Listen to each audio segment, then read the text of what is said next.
The baggage claim carousel at Denver International Airport hummed its usual steady rhythm, suitcases tumbling onto the belt in their predictable dance.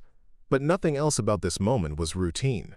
14 police dogs stood in a tight semicircle around an 8-year-old girl, their bodies rigid, their attention locked on her with an intensity that made every passenger within sight freeze where they stood.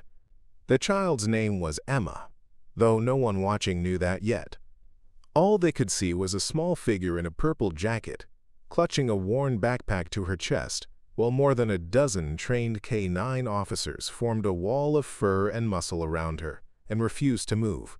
At the center of that wall stood Rex, a 5-year-old German shepherd with a record so clean his handler joked he could smell lies through concrete. His ears were pinned forward, his tail low and still, his entire body coiled like a spring wound too tight. Behind him, his handler, Officer Marcus Chen, was calling his name for the 3rd time, voice climbing from command to confusion to something close to panic. Rex, heel. Rex, heel now. But the dog didn't so much as twitch. His dark eyes never left the little girl's backpack, and his front paw lifted slightly, then dropped, then lifted again. A behavior Marcus had seen 1,000 times in training, but never like this. Never with this kind of focus. Never with 13 other dogs breaking formation to join him. The training exercise had been routine. 14 K-9 teams from 3 counties gathered for a joint drill in explosive and narcotic detection, rotating through the airport's lower level during off-peak hours when foot traffic was manageable, and TSA could cordon off sections without causing chaos. It was supposed to be controlled, predictable, a choreographed demonstration of discipline and precision. But the moment Emma stepped off the escalator with her small, rolling suitcase, and that backpack slung over both shoulders, Rex's head had snapped toward her like he'd been struck, and one by one every other dog in the exercise had followed his lead. Now the baggage claim felt like a held breath. Passengers pressed back against the walls and the support columns, some recording on their phones, others clutching their children close, all of them watching this impossible scene unfold. An elderly woman whispered something to her husband about a bomb.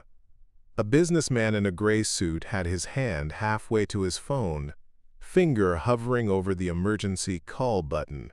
A young mother had scooped her toddler into her arms and was backing toward the exit with her eyes wide and wet.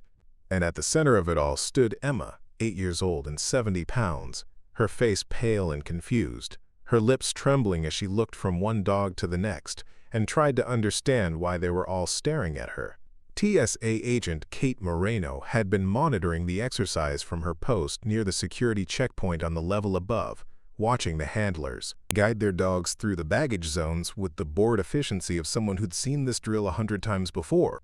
She'd been halfway through a lukewarm coffee when the radio on her belt crackled with Marcus's voice, tight and urgent. "We have a situation at Carousel 3. All dogs have locked onto a minor.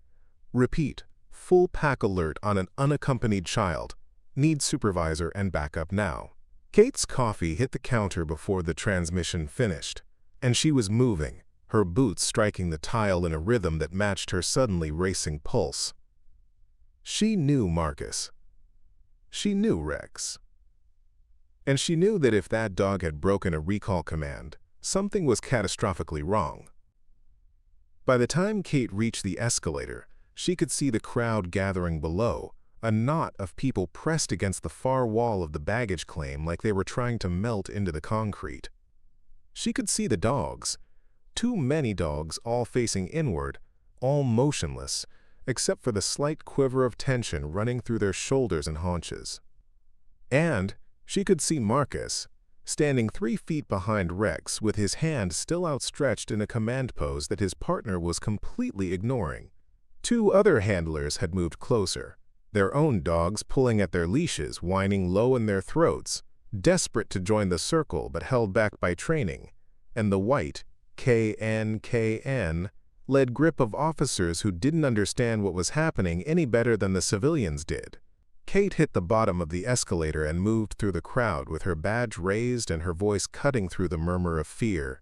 "TSA, step back, please. Everyone step back and stay calm." The words felt hollow even as she spoke them. She wasn't calm. Her heart was hammering against her ribs and her mind was racing through every nightmare scenario they drilled for. Explosives, chemical threats, biological agents, active shooters. But none of those protocols covered this. None of them explained why 14 dogs would converge on a single child who looked like she'd just stepped out of a school picture. All big eyes and tangled brown hair, and a backpack covered in unicorn stickers. She reached Marcus first, touching his shoulder to get his attention without startling him. His jaw was clenched so tight, she could see the muscle jumping beneath his skin, and when he glanced at her, his eyes were full of something she'd never seen in him before. Uncertainty. "He won't recall," Marcus said quietly, his voice barely above a whisper. "None of them will. Kate, I've worked with Rex for 4 years and he's never done this. He's locked on. They're all locked on." Kate's gaze shifted from Marcus to Rex, then to the other dogs, then finally to the little girl at the center of the circle. Emma was shaking now, her small hands gripping the straps of her backpack so tightly her knuckles had gone white.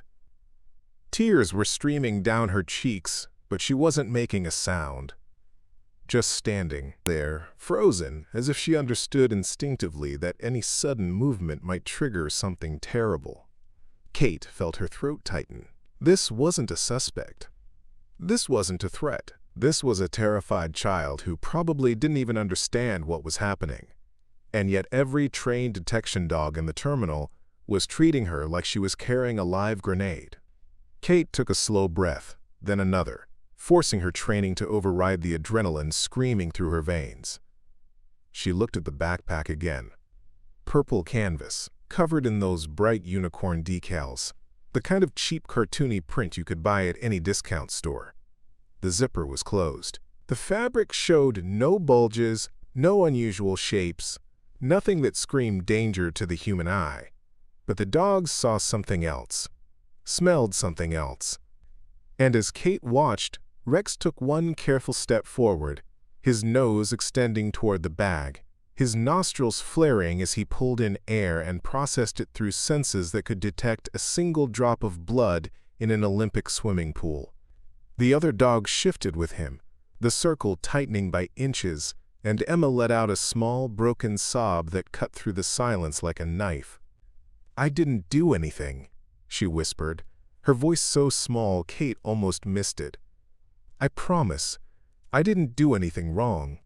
And that's when Kate knew. Whatever was in that backpack, this little girl had no idea it was there. Kate held up one hand, signaling the other handlers to hold position, then took a single careful step toward Emma. The girl's eyes snapped to her, wide and wet, and Kate saw the exact moment recognition hit. The blue uniform, the badge, the radio. Authority. Safety. Or at least, that's what it was supposed to mean. But right now, surrounded by a wall of dogs that wouldn't break formation, Kate knew she didn't look like safety at all. She looked like the person who was about to tell this child that something was very, very wrong. "Emma?" Kate kept her voice soft, the same tone she used with her own niece when she woke from nightmares. The girl nodded, just barely, her chin trembling with the effort of not breaking down completely. "My name is Kate. I work here at the airport and I need you to trust me, okay? Can you do that?" Another nod, smaller this time, and Kate felt something twist in her chest. This kid was trying so hard to be brave, standing there with her whole world collapsing around her, and still trying to follow the rules, still trying to be good. "I need you to very slowly, very carefully, take off your backpack and set it down on the floor in front of you. Can you do that for me?" Emma's hands tightened on the straps, and for a second Kate thought she might refuse. But then the girl's fingers fumbled with the buckle across her chest, shaking so badly she could barely work the plastic clasp. It took 3 tries before it released, and when it did, the backpack slid off her shoulders and she caught it by one strap, holding it away from her body like it had suddenly become radioactive. She set it down with exaggerated care, the fabric barely making a sound as it touched the polished floor, and then she stepped back with her hands raised slightly, palms out, like she'd seen people do in movies when the police told them not to move. The moment the backpack left Emma's body, Rex moved. Not forward, not yet, but his entire posture changed. His head lowered, his nose working the air in short, rapid bursts, and the low whine that escaped his throat was something Kate had heard only once before, during a narcotics bust that had ended with 6 arrests and enough fentanyl to kill half the city. It was the sound of a dog who'd found exactly what he was trained to find, and knew it was dangerous. Behind Rex, the other dogs responded in a ripple of movement, some sitting abruptly in formal alert position, others pressing forward against their handlers, restraining grips, all of them fixated on that purple backpack, like it was the only thing in the world that mattered. Marcus took a half step forward, his hand dropping to Rex's collar, but the dog didn't acknowledge him. His focus was absolute. Kate felt her mouth go dry. She'd seen detection dogs work hundreds of times, watched them calmly indicate on suspicious luggage and cargo with the professional detachment of seasoned officers. But this was different. This was urgency. This was alarm. "Marcus," Kate said quietly, not taking her eyes off the bag, "what's he telling you?" Marcus crouched beside Rex, his hand resting on the dog's shoulder, reading the tension in the muscles beneath the fur like he was decoding a language only the two of them understood. When he spoke, his voice was tight. He's not indicating explosives, wrong posture, wrong signal. And it's not narcotics either. His alert for that is cleaner, more focused. This is... He trailed off, his brow furrowing as he studied his partner's behavior. This is something else. Something he's trained for, but doesn't encounter often. Chemical trace, maybe. Or biological markers. "Kate, I think we need to clear the terminal." Kate's stomach dropped. Clearing the terminal meant evacuating thousands of people through controlled exits, locking down the concourses, grounding flights, and triggering a response protocol that would bring federal agencies down on them within the hour. It meant turning a training exercise into a potential national security incident. And it meant officially declaring that this little girl, who was now crying openly and wiping her nose on her sleeve, was at the center of something they didn't understand and couldn't control. But Marcus was right. If Rex and 13 other trained canine officers were this locked onto a single bag, they couldn't afford to assume it was nothing. She was reaching for her radio when Emma spoke again, her voice breaking through the thickness of tears. "It's just my backpack. My uncle gave it to me before I got on the plane. He said it was new. Said I should use it because my old one was falling apart. I didn't put anything bad in it. I swear I didn't." The words tumbled out in a rush, desperate and pleading, and Kate felt her hand freeze halfway to the radio. Her eyes snapped to Emma's face, then to the backpack, then back to the girl. "Your uncle gave you this bag?" Emma nodded frantically. "Today, right before I went through security in Phoenix. He said it was a surprise, and I should keep it with me and not let anyone look inside because there was a present for my mom in the front pocket and he didn't want me to peek." The air in Kate's lungs turned to ice. She looked at Marcus and saw her own realization mirrored in his expression. The sudden, sick understanding that this wasn't about what Emma had done. This was about what someone had done to her. Kate dropped to one knee, bringing herself to Emma's eye level, and when she spoke, her voice was calm, but urgent. "Emma, honey, I need you to think very carefully. When your uncle gave you this bag, did he ask you to carry it onto the plane yourself? Did he tell you not to check it with your luggage?" Emma's face crumpled, and fresh tears spilled down her cheeks. "He said it was important. He said I was a big girl and I could handle it, and if anyone asked, I should just say it was mine, and I packed it myself. I thought I thought he was just being nice." "He's always nice when he visits. He brings me candy and lets me stay up late and—" Her voice broke completely, and she wrapped her arms around herself like she was trying to hold her own pieces together. "Did I do something bad? Am I in trouble?" Kate's heart cracked straight down the middle. She wanted to pull this child into her arms and tell her everything was going to be okay, that she was safe now, that none of this was her fault. But she couldn't. Not yet. Not while that backpack was still sitting on the floor between them and every dog in the terminal was acting like it contained the end of the world. Instead, she forced herself to smile, forced warmth into her voice even as her mind was racing through protocols and possibilities and the kind of sick, twisted scenarios that made her stomach turn.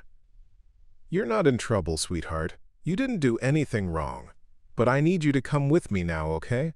We're going to walk over to that bench by the wall, and you're going to sit down with Officer Chen while I take a look at your bag. Can you do that?" Emma nodded, her whole body shaking, and Marcus moved forward carefully, holding out his hand. The girl took it, her small fingers disappearing in his palm, and he led her slowly through the circle of dogs toward the far wall. Rex watched them go, his eyes tracking Emma's movement for just a second before his attention snapped back to the backpack. He took another step forward, then another, and this time Kate didn't stop him. She watched as the dog lowered his nose to the fabric, watched as his nostrils flared and his body went rigid, watched as he lifted his right paw and placed it deliberately on the front pocket, the exact pocket Emma's uncle had told her not to open. And in that moment, Kate knew with absolute certainty that whatever was hidden in that bag, it wasn't a present for anyone's mother. It was something far worse, and the little girl who'd been carrying it had never stood a chance. Kate pulled on a pair of nitrile gloves from the dispenser on her belt, the snap of latex against her wrists cutting through the heavy silence that had settled over the baggage claim. Every eye in the terminal was on her now, passengers pressed against the walls with their phones raised, handlers holding their dogs in tight check, and somewhere behind her Marcus was speaking in low, soothing tones to Emma, trying to keep the child calm while Kate did what no one wanted to do. She crouched beside the backpack, her knees hitting the cold tile, and Rex immediately shifted his position to give her access while never taking his focus off that front pocket. His body was vibrating with tension, a low, continuous tremor that told her he was fighting every instinct to grab the bag himself and drag it away from the crowd. She reached for the main compartment first, unzipping it slowly, the metallic rasp of the teeth separating loud enough to make someone behind her gasp. Inside, she found exactly what she'd expected. A child's belongings, a pink water bottle, a paperback book with a sparkly cover, a small stuffed elephant with one ear chewed nearly flat, a bag of gummy bears half empty, a phone charger tangled around itself. Nothing that would make a trained detection dog lose his mind. Nothing that would cause 14 K-9 officers to converge on a single target like their lives depended on it. Kate's fingers moved carefully through the contents, checking the seams, feeling for hidden panels or unusual weight distribution. But the main compartment was clean. Whatever Rex had found, it wasn't here. She re-zipped the main section and moved her attention to the front pocket, the one Emma's uncle had told her not to open. The one Rex's paw was still resting on, his claws extended just enough to dimple the fabric. Kate could feel her pulse in her throat now, could feel the weight of every person watching her, waiting for her to either confirm their worst fears or tell them it was all a mistake, and they could go back to their normal lives. She hooked her finger under the zipper pull and slid it open, the sound impossibly loud in her ears, and peeled back the flap to reveal the pocket's interior. At first, she saw nothing unusual. A small wrapped box, the kind you'd get at a department store gift counter, covered in shiny pink paper with a silver bow. Emma's present for her mother, presumably. Kate lifted it out carefully, feeling its weight. Light, maybe 4 ounces. Nothing alarming. She set it aside and reached back into the pocket, her fingers brushing against something else, something that made her breath catch in her chest. It was small, flat, rectangular, about the size of a pack of gum but harder, with smooth edges and a surface that felt like plastic. It was tucked into a hidden sleeve, sewn into the pocket's lining, invisible unless you knew exactly where to look. Kate pulled it free, and the moment it came into view, Rex's whine pitched higher, urgent and insistent. The device was black, matte finish, with a small LED indicator on one corner that glowed a steady, pulsing red. No markings, no labels, no obvious manufacturer information. But Kate had seen enough security equipment in her years with TSA to recognize what she was holding. It was a tracker, a GPS locator, the kind used for real-time surveillance and monitoring. The kind that could tell someone exactly where a target was at any given moment, down to the foot. Her stomach turned over, hard and sick, and for a moment she couldn't breathe. She looked at the device in her palm, then at the backpack, then over her shoulder to where Emma sat on the bench with Marcus, her small face still streaked with tears, her hands twisted together in her lap. The pieces were falling into place with horrifying clarity. The uncle who'd given her a new bag at the last minute, who'd told her to keep it with her and not let anyone look inside, who'd made sure she'd carry it onto the plane herself rather than checking it with the rest of her luggage. The present that wasn't a present at all, but a cover story to keep a curious child from digging too deep. And the tracker, hidden where it would travel with Emma, from Phoenix to Denver, broadcasting her location to anyone with the corresponding receiver. This wasn't about drugs or explosives or any of the threats they trained for in their endless drills and briefings. This was about a child. A target. A little girl who'd been marked and tracked like cargo, and whoever had put this device in her bag was waiting somewhere in this terminal right now, watching for her to arrive. Kate's hand closed around the tracker, and she turned to Marcus with her expression locked down tight, every ounce of her training screaming at her to stay calm and professional, even as rage and fear clawed at her chest. "Marcus, I need you to take Emma to the security office right now. Don't let her out of your sight, don't let anyone approach her, and don't tell her what I found. Just keep her safe and call Denver PD. Tell them we have a potential trafficking situation, and we need plainclothes officers at every exit immediately." Marcus's face went white, but he didn't ask questions. He just nodded once, sharp and decisive, and stood up from the bench with his hand resting protectively on Emma's shoulder. "Come on, sweetheart. Let's go somewhere quieter, okay? Somewhere we can get you a juice box and call your mom." Emma stood on shaky legs and let Marcus guide her toward the security corridor, and Kate watched them go with her heart hammering against her ribs. The moment they disappeared through the doorway, she turned to the other handlers who'd been holding position around the perimeter. "I need 2 teams on every terminal exit now. You're looking for an adult male, probably traveling alone, probably watching the baggage claim. He's here for her, and when he realizes she's not coming out with that bag, he's going to either try to leave or try to get to her another way. No one exits this terminal without being screened." The handlers moved immediately, splitting off in coordinated pairs with their dogs at heel, and Kate was left standing in the center of the baggage claim, with Rex still sitting beside the backpack, his dark eyes fixed on her like he was waiting for the next command.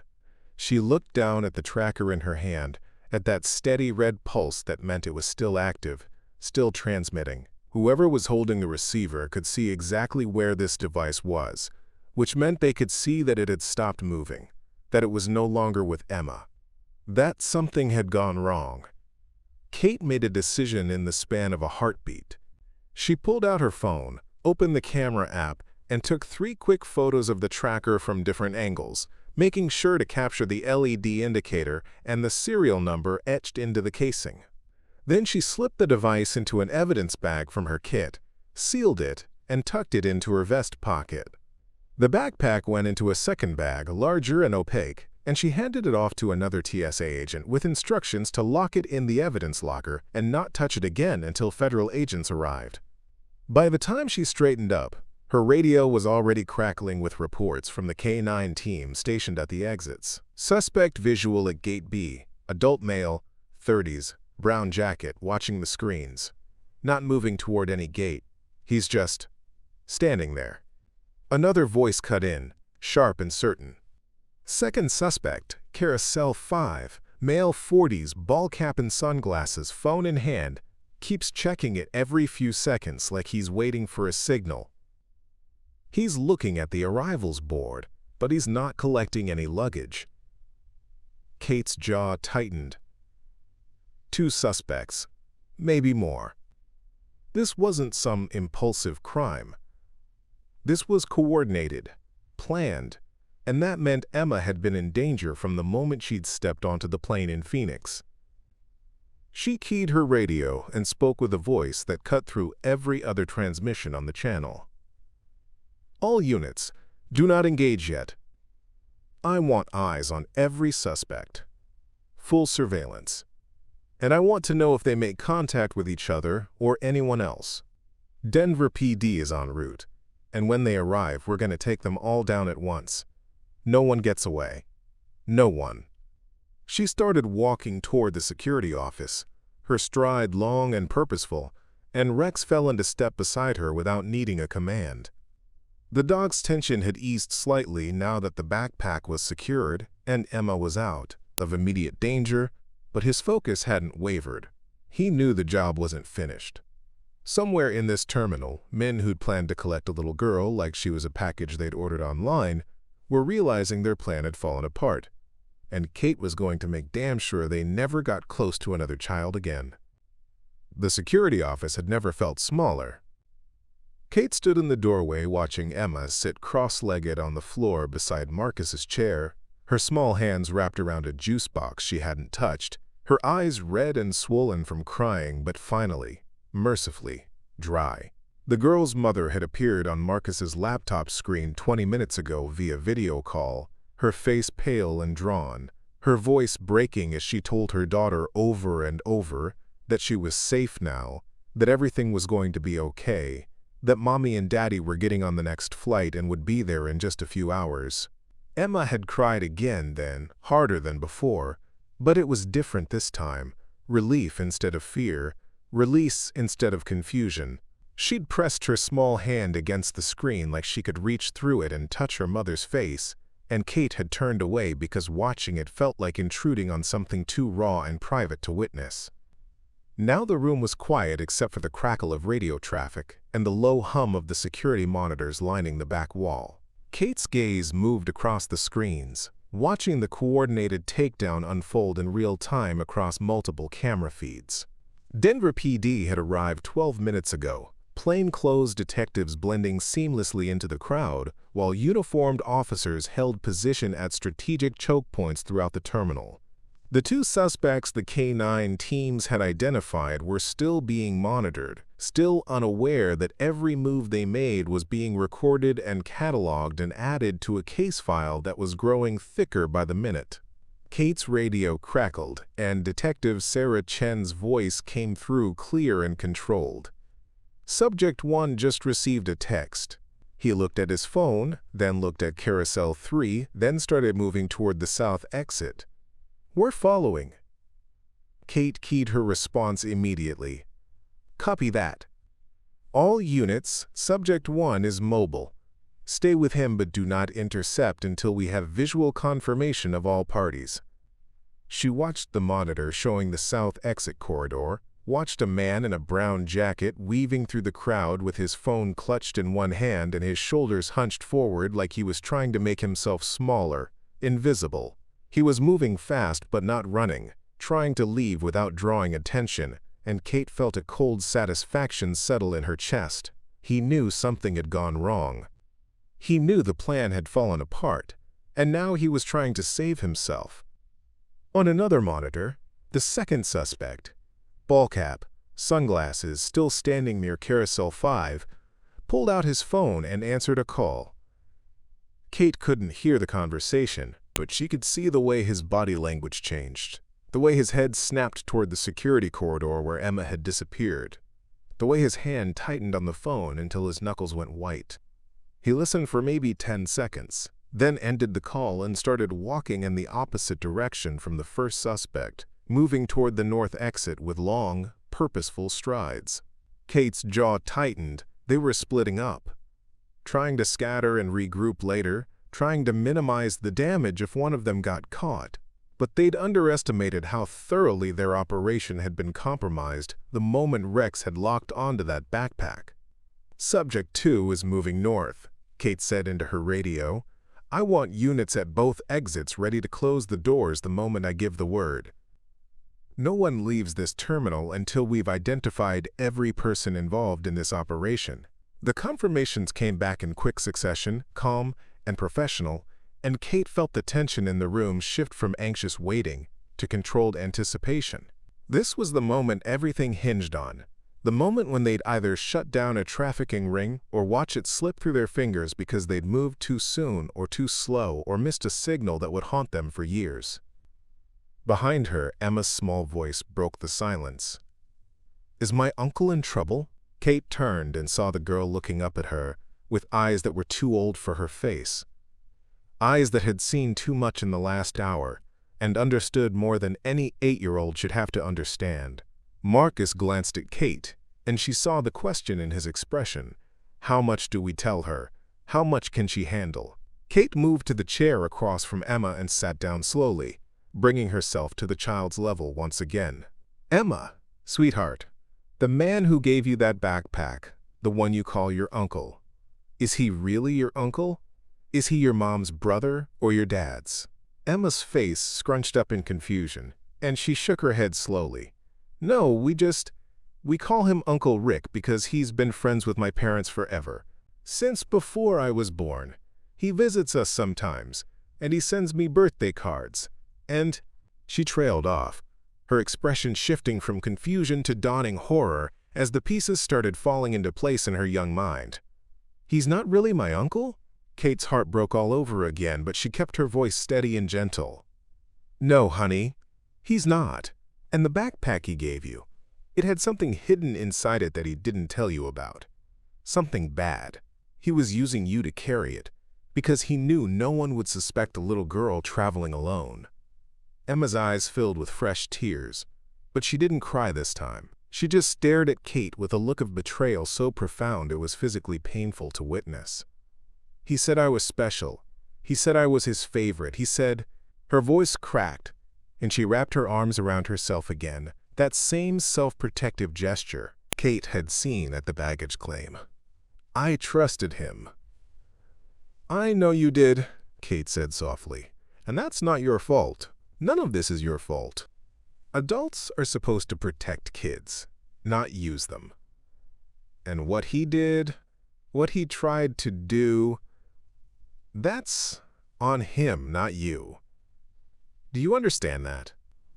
Emma nodded, but Kate could see the doubt lingering in her expression, the guilt and shame that would probably take years of therapy to fully process. She wanted to tell this child that she'd be okay, that she'd heal, that someday this would just be a bad memory she could lock away and move past. But Kate had been in law enforcement long enough to know that some scars never fully faded, and the ones inflicted by people you trusted cut deepest of all.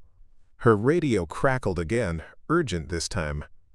"Subject 1 has made contact with a third party, adult female, late 20s, red coat. They're talking near the south exit." She just handed him something. Looks like car keys. They're both moving toward the parking garage access. Kate was on her feet before the transmission finished, her pulse spiking as the operation expanded in real time. 3 suspects. Maybe more. This was bigger than a single opportunistic predator. This was a network. All units were moving now. Take them all down simultaneously. I want clean arrests. No room for lawyers to cry entrapment or improper procedure. Denver PD. You're cleared to engage. The monitors lit up with movement as plainclothes officers converged on their targets from multiple angles. Badges appearing from beneath jackets. Weapons drawn but held low and controlled. Kate watched Subject 1 freeze as 2 detectives moved in from either side, watched him drop the car keys and raise his hands with an expression of pure panic twisting his features. On another screen, Subject 2 was being pressed face first against a support column near the north exit, his ball cap falling to the floor as officers secured his wrists behind his back. And near the south exit, the woman in the red coat was surrounded by 4 officers, her hands already in the air, her face pale and shocked. It was over in less than 90 seconds. 3 suspects in custody, phones and electronics seized, backup teams already moving to secure vehicles and search for additional evidence. Kate exhaled slowly, feeling the adrenaline start to drain from her system, leaving behind exhaustion and relief, and a bone-deep anger at the kind of people who'd look at a child like Emma and see nothing but a tool to be exploited. She turned back to the security office and found Marcus standing in the doorway with Rex at his side, the dog's tail wagging slowly now that the threat had been neutralized and his handler's tension had finally started to ease. "They got them?" Emma asked from her spot on the floor, her voice small and hopeful. Kate nodded and managed a smile that felt more genuine than anything she'd been able to offer in the last hour. "They got them. All of them. And they're never going to hurt another kid again." Emma's shoulders sagged with relief, and she finally took a sip of her juice box, the normal childhood gesture so incongruous with everything that had happened that it made Kate want to laugh and cry at the same time.